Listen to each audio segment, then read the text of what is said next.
Hey everyone, happy Wednesday. Want to give you an update as you're heading out the door on the weather that we're expecting for today and the rest of the work week. Winds coming in from the northeast, and that's why we've been so bitterly cold this morning. Still lots of clouds hanging around, so thankfully that kept us away from the hard freeze criteria.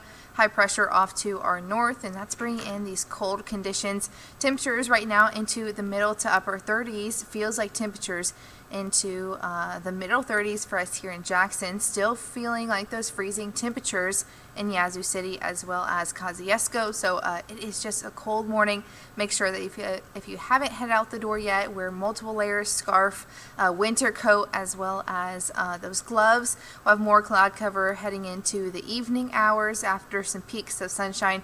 Temperatures warmer today than we were yesterday, into the middle to upper 50s. But sadly, the dry weather won't last long. We do have a low pressure system that's going to ride along the Gulf Coast that's going to bring us rain starting as early as the commuting hours tomorrow morning. Here's a snapshot of that. When you're driving to work, you need the rain gear handy.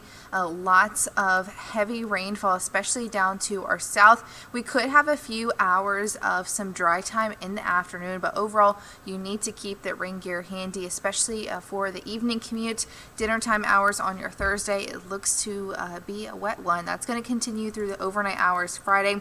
Scattered showers as you're waking up on Friday morning. Again, our models are still trying to figure out what's happening now with the latest update. It's saying that any of that rain that comes through on Friday, it's going to stick south of I-20. Again, that is what we agree on, that the heaviest of the rain will be south of I-20, but I wouldn't count it out for us here in the Jackson Metro to still have some of those lingering showers on Friday. Just a good idea to keep that rain gear handy.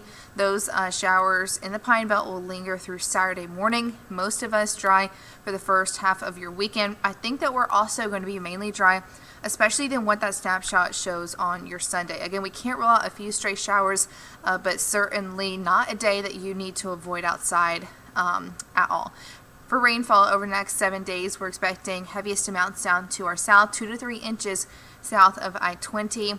Again, we're watching for the low-end flash flooding risk for tomorrow, so we'll keep you updated on that. Again, if you're in an area that typically sees a lot of puddling and pooling and you live south of I-20, know that you may run into that for your Thursday into Friday. Eventually drying out into the weekend. Will be dry for the first part of this next work week, and temperatures still in the morning time in the 30s, so cold, but afternoons will still stick below average as well into the 50s for the most part. So thanks for joining me on this Wednesday morning. Stay warm, y'all. And